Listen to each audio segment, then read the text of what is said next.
Niklsun here, and welcome to Coming Soon Movie News with Niklsun. I'm your host, and on this show, every Monday, Wednesday, and Friday, we'll be going over all of the day's movie news, as well as going over what it means for the production in general, such as casting decisions, trailer announcements, director announcements, things like that. So, without any further ado, let's get started with today's Hot Topics.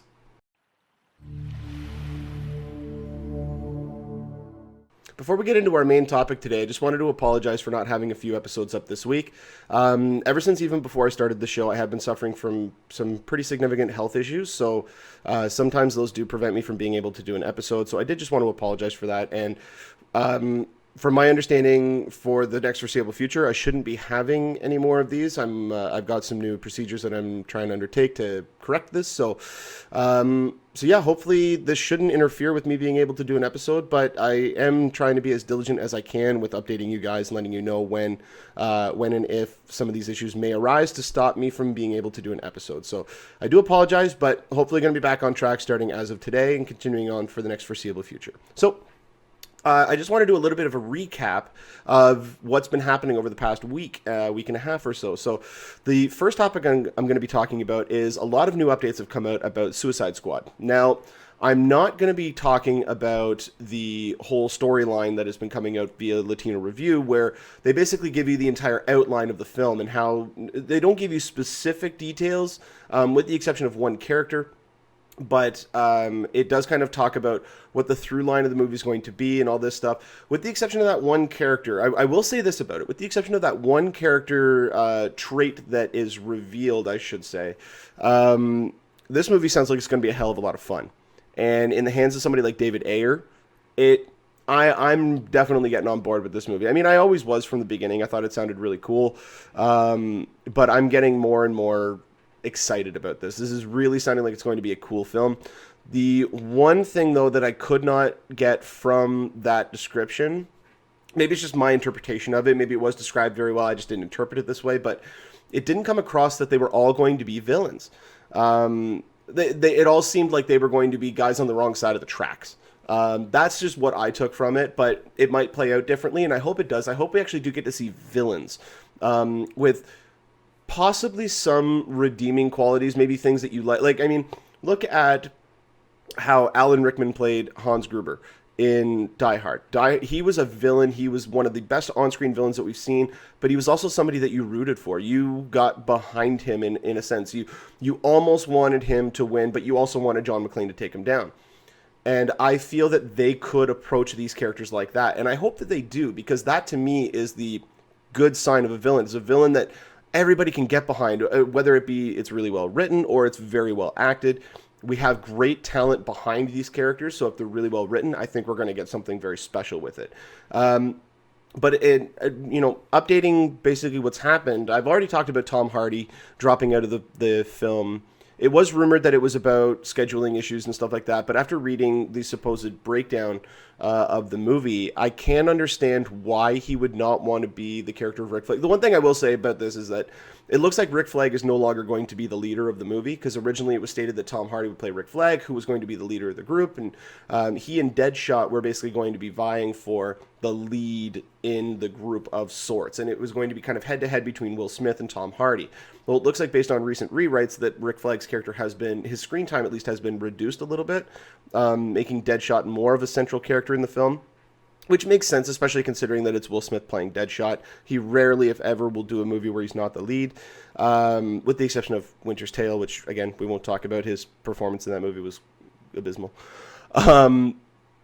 But basically what happens with that character, I can see why Tom Hardy would not want to be a part of it, because he might not only be holding out for a larger role, one that could potentially lead to future films or be included in more movies. Rick Flag is not really a known character, and I don't know if they are setting this character up to be anything outside of a Suicide Squad series of films.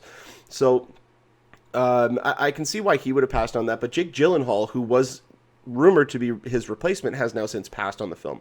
2 more replacement actors have been named as potential replacements. Now, nothing has been confirmed by Warner Brothers or DC that these guys are even in talks, but it looks as though both John Bernthal from such movies as Fury and Wolf of Wall Street, he's also from The Walking Dead, and Joel Edgerton. Out of these 2, Well, I think that Joel Edgerton personally visibly fits the role. I think you could see him more in that role. I think he has a little bit more nuance. I think John Berthnall, depending on how they're going to adapt the character, I think John Berthnall can bring that type of intensity that this role is going to require. They're both phenomenal actors, and if you haven't seen Fury, I mean, John Berthnall in that movie, he's one of the lower supporting characters in the movie. Out of the five, he probably has, I think he and Michael Pena have the least screen time out of the five, but they all have really great camaraderie between them, and you can really see how he can work in an ensemble, how he can work with other people, how he has that kind of manic sense to him, which is something that I definitely think he could bring to this role. And he's also worked with David Ayer. So, I mean, there's all these things that work well together. Joel Edgerton, well, I didn't hate Exodus. Excuse me. Well, I didn't hate Exodus. I thought that he actually played a very convincing Ramsey. Or Ramses, I should say. So they're both talented actors. I would be on board with either of them. Seeing them in the role, I can see Joel Edgerton more so in the role. Just his physicality, his look of the character, I think fits. But John Berthnall, I think, could really bring that intensity. So either of them I'd be really happy with. If these guys both drop off, I mean, I think they've now realized because of the rewrite that they can't go after an A-list actor now. Because an A-list actor is not going to want this role. It's not big enough. It's not meaty enough. It doesn't have that character development unless they say that this character is going to be prevalent in future films. And whether or not that ends up happening will determine the type of actor that they can get, whether or not it's A-list, B-list, or anything like that. And that's not going against their talent. It just means their status in Hollywood, whether or not they're able to bypass the audition stage where they're able to just get offers. Now, these guys most likely went in and read for the role and now are the top choices. That could very well be the case. We still don't know. We're all on the outside of this. It's all just kind of speculation. So I'd be happy with both of these guys, but filming doesn't even begin until April. So they still have a while to go. I would have been happy, I think, out of all of them, I would have been most happy with Jake Gyllenhaal. I think that, especially seeing him coming off of Nightcrawler and what he's about to do in Southpaw, this guy is a force of nature when it comes to acting. I mean, the fact that he wasn't even nominated, I talked about that on my Academy Award nominations video, but the fact that he wasn't even nominated for his role in Nightcrawler to me is a real shame. But the movie doesn't start filming until April. They still got time to find a guy. They still have time to find one. It would be troublesome if we started to hear that, either Margot Robbie or Jared Leto or Will Smith or Jai Courtney or any of the others that have already signed on are dropping off the film. That is when you get worrisome. But when you're dealing with somebody who signed on to a role and then the character was rewritten, that then changes things. So it's not necessarily that he was unhappy with the script. He could have just been unhappy with the direction that the character was going based on what he had signed on originally to do. So that's most likely the reason why Tom Hardy dropped off in the end. I think we have to take an amalgamation of all the bits of information that we've been given. But, Suicide Squad's going to be coming out next August, man. This movie's going to be really, really fun. I still think it is going to be a serious film. I think it's going to be very entertaining. So I'm on board with it. Let me know what you guys think in the comment section below. If you like either of these two guys here for the role, or if not, who would you like to see personally in that role? Who do you think could work with this ensemble, with these character traits and all this kind of stuff? So I definitely want to hear your guys' comments. Put a comment in the comment section below. But when we do get more information about this movie, I will definitely update you guys on here.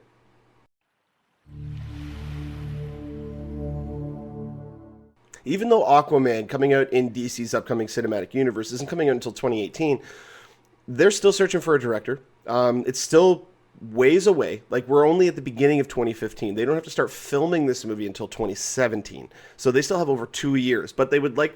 I know that they're approaching the end of their scripting phase. They have 2 scripts that are about to come in within the next month. And so the search for the director continues. Now, it's been rumored that Mike Nichols is being looked at as a director, a potential director for Aquaman. While I believe that he would be good in terms of the character, I don't know how he would fare with a large budget feature film, like a big budget special effects extravaganza. And everything that we're hearing about this movie so far, they are approaching this movie as a very large scale movie.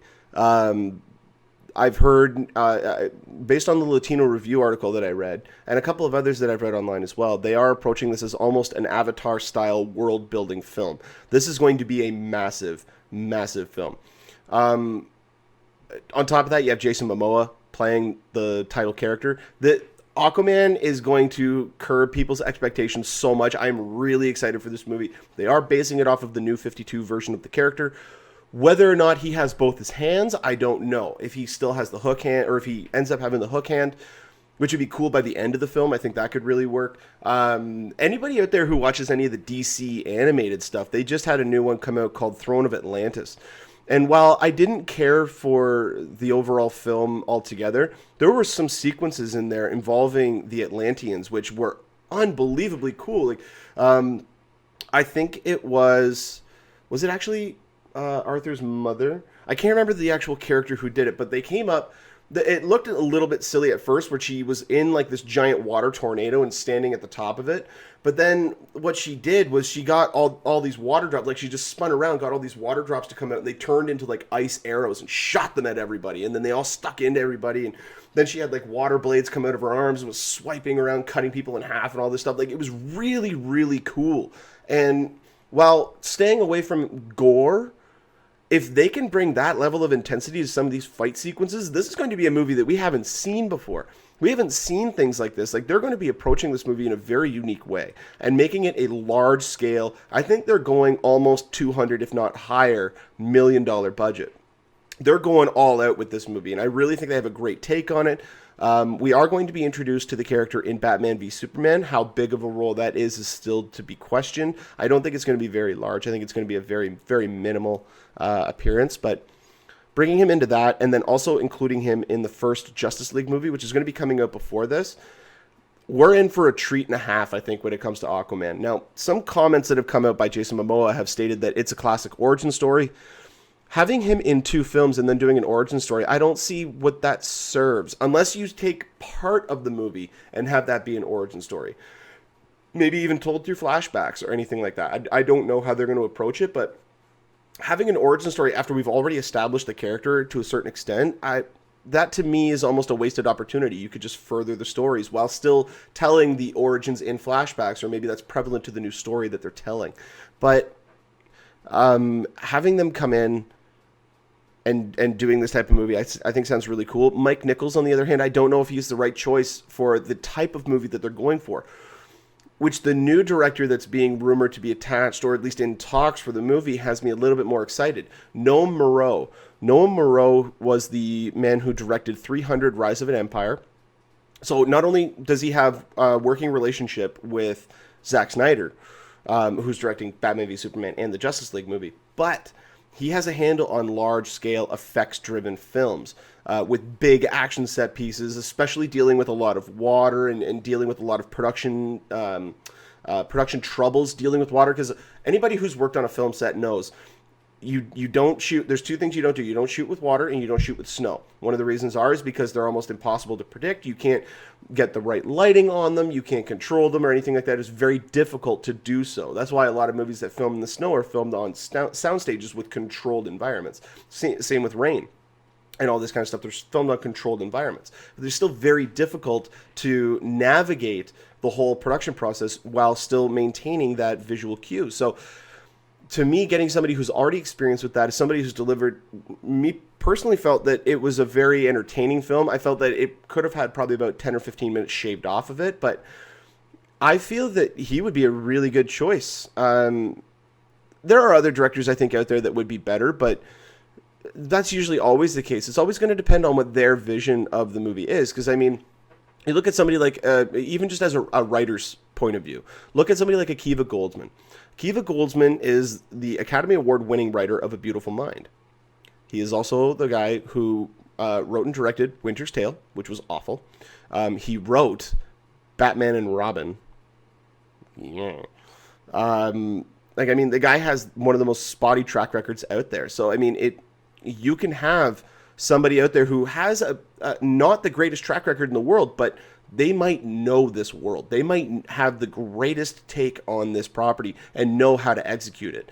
And this could be the case with Noam Murro. And I think it could work. I did enjoy 300 Rise of an Empire. It didn't hold a candle to 300, but having Zack Snyder, the director of 300, directing Jason Momoa in Batman v Superman and in Justice League Part 1, then sieging into his kind of understudy with directing Aquaman, I think it works. I think there's a through line through it that can really make a lot of sense. I think it can he can really bring a cool visual style to this movie. I think he can handle the action sequences, because the action sequences were actually really well done in 300 Rise of an Empire, but it's all going to determine the character development and what he is able to do with that, because at the end of the day, action means absolutely nothing if you don't at least have some sort of care for the actors. Perfect example, look at Transformers 4. I mean, that movie, at least in the other Transformers movies, you had a slight connection to some of the actors. You knew the character of Sam Witwicky throughout the films. As much as you hated the second and third one, I know that I hated the second one. I liked the third one. I thought the third one was actually, it redeemed itself a little bit. More importantly, though, was because we got to know the characters. We had more development on them than we normally would have. It still wasn't great, because Michael Bay doesn't really care about characters all that much. He cares about flashy shots, and he's just got the shot composition in his head. But then you look at Transformers 4, and there was not one single redeeming quality about any of the characters. You couldn't, none of them made sense. They didn't seem like real people. Like, at least in Transformers 1 through 3, they seemed at least a little bit like real people. Even John Turturro, even though he went a little bit extreme in the second one, he kind of dialed it back a little bit in the third one. But they felt like real people in a sense. So being able to do that while still bringing these amazing set pieces and action sequences, I think it could really work. And I think Noam Murro is one of the guys to do it. Whether or not he ends up being the guy to actually star or to actually direct in this movie is another story. One of the other really cool parts about this movie, too, is there's suggestion that Karl Urban could be being linked to the villain role, or at least an unspecified role. I think a lot of people are assuming that he's going to be the villain. I'd be so on board with that. I think Karl Urban brings a lot of charisma to each role that he does, especially like looking at his character of Bones versus looking at him in the Lord of the Rings movies. And then you look at him in a movie like Pathfinder. Even though I didn't really care for Pathfinder all that much, I thought he brought a lot to the role. Dredd. I mean, you can't talk about Karl Urban and not mention Dredd. I mean, you can only see this section of his face through the entire film, yet he brought so much to that character. So I think that it would be a really great choice for him to be joining this movie, especially going head to head with Jason Momoa. I think he could at least stand a chance. I mean, Karl Urban can get big. He can get bulked up. So having him go against Jason Momoa, I think, would be really cool. But we don't really have any other concrete information about this film as of yet, outside of the fact that it will be opening up on July 27th, 2018, and Jason Momoa will be the one to don the trident. We don't really know a whole bunch of story details, and I really do hope that it's not an origin story, but we're going to get more information as this movie starts rolling closer to the start of production. But let me know what you guys think about the choice of director. Do you think Noam Murro could be a decent director? Do you think he's a good choice? Or who would you like to see direct this movie? Who do you think could make a really good interpretation of the Aquaman character? Let me know what you think in the comment section below, and if we do get more information about this topic, I will definitely update you guys on here.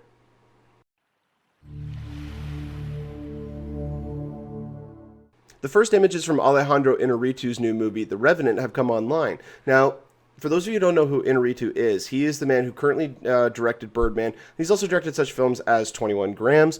But this guy takes a completely unique approach to directing films, especially after the success of Birdman.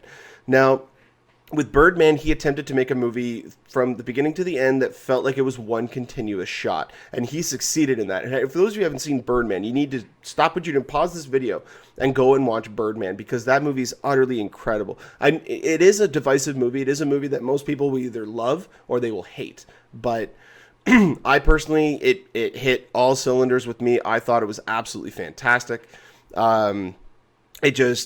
Everything about it was just absolutely incredible, and I could not wait to see what he was going to do next. And now, not only was the storyline of The Revenant just sounding really, really, really cool, but on top of that, we now have new details about his filming style of the movie. So, to give you a breakdown of the film, The Revenant stars Leonardo Dicaprio, Tom Hardy, Will Poulter, and Domhnall Gleeson as their frontiersmen and bear trappers and fur trappers at the turn of the century 1800. So, what ends up happening is during one of their little excavations or fur trappings, they're attacked by a bear, and Leonardo DiCaprio is the one who actually gets attacked. And they feel that, he's a goner, he's going to die, so they abandon him, and they take all their trappings and everything, and they just leave him to die. But he doesn't end up dying.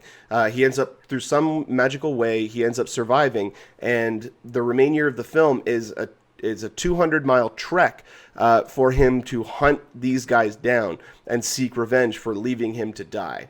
That on its own sounds incredible. Leonardo DiCaprio on a revenge tale against Tom Hardy, like that is going to be really cool. This is also one of the rumors as to why Tom Hardy dropped out of Suicide Squad. I don't think that was actually true, but now getting more information, like there's at least a little bit of possibility that this could have been one of the reasons. Saying, like, it was maybe the proverbial straw, the one reason that said, okay, I'm not going to do it.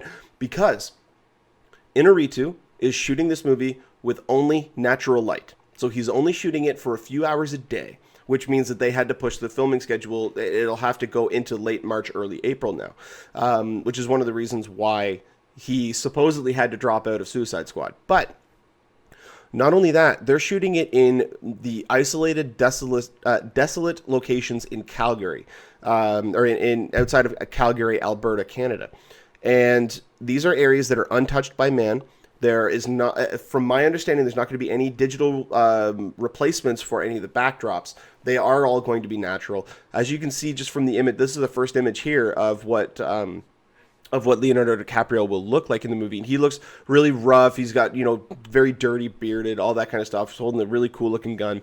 But the intensity in his eyes, you always know that Leonardo DiCaprio is going to bring his A game to every role. Working with Inarritu, with this type of a concept and this type of a rigorous shooting schedule, in the frigid cold, where they called it 9 degrees, that's Fahrenheit. So what would that be in Celsius? Because I'm from Canada, so we don't deal with Fahrenheit. Our freezing point is not 32 degrees, it's 0.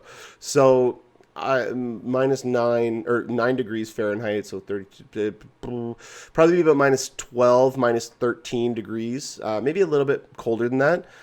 But they're shooting outside.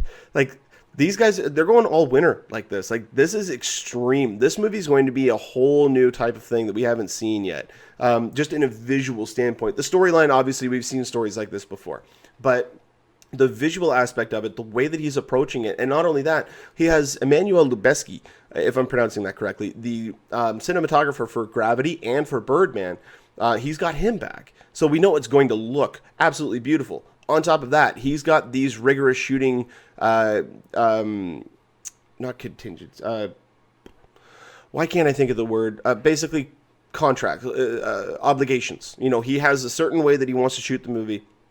And he's doing it, and he now has the clout to say, I'm doing this movie like this. Like, he's been trying to work on this movie for the past 4 years or so, I think since 2011 or 2010.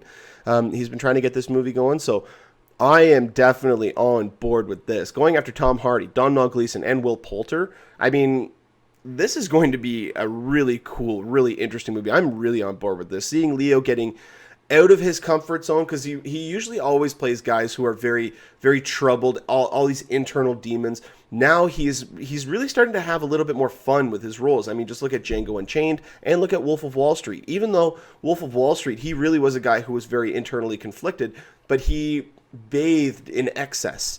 And that was really cool to see Leonardo DiCaprio play that type of a role. Seeing this, when he's going to be, he's going after revenge. Like, he's just going and hunting these guys down. Oh, man, I'm on board. Sign me up. As it stands right now, this movie is scheduled for a limited release on Christmas Day. It will be opening up, I believe, on January 8th everywhere, either January 7th or 8th everywhere. But yeah, this is definitely going after the Academy Award. I am definitely on board with this. Okay, so get this. By the end of 2015, we're not only going to have this movie set in the early 1800s, we're also going to be having The Hateful Eight, Quentin Tarantino's next movie, The Hateful Eight, coming out in November. He is planning on showing that movie at TIFF in September, so the first showings will be available in September, and then it'll launch everywhere in, I think, either the end of October or November. But getting 2 movies like this from amazingly talented directors with unbelievable casts, great stories behind them, this could be the time when we may see a resurgence of the Western, where we really start to see Hollywood start to pump out more Western films. It could be, because I think Hollywood is starting to notice that the next 4 or 5 years are planned with superhero movies.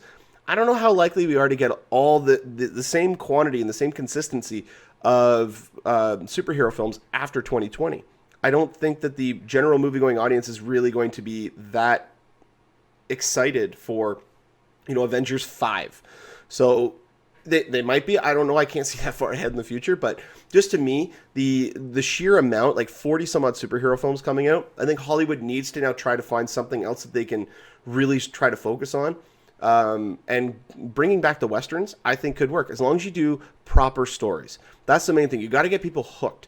If you get them hooked and you get them invested in the characters, then you don't need special effects extravaganza. You just need a really well-told story, very well directed, and something that's just really nice to look at with an engaging story. That's the main criteria. And if they can bring back Westerns, I think that'd be really cool, especially in the hands of guys like this. So as it stands right now, it is scheduled for a limited release on Christmas Day with a wide release sometime early January 2016. When we do get more information about this topic, I will definitely update you guys on here.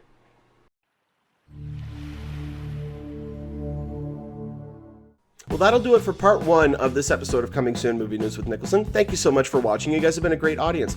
Go ahead and click the subscribe button there in the bottom corner. You can get updates whenever we post a new video. You can also follow me on Twitter at Niklsun, Niklsun, for all of your movie updates. And go ahead and give us a like on our Facebook page at facebook.com/Movie News with Niklsun. If you guys ever have a topic, question, or comment you would like to have discussed on the show, you can go ahead and put a comment in our comment section, or you can email us at movienewswithniklsun@gmail.com. And on every Friday episode, we'll try to get to as many as we can. Stay tuned later on today for part 2 of this episode. But until next time, you guys enjoy the rest of your day.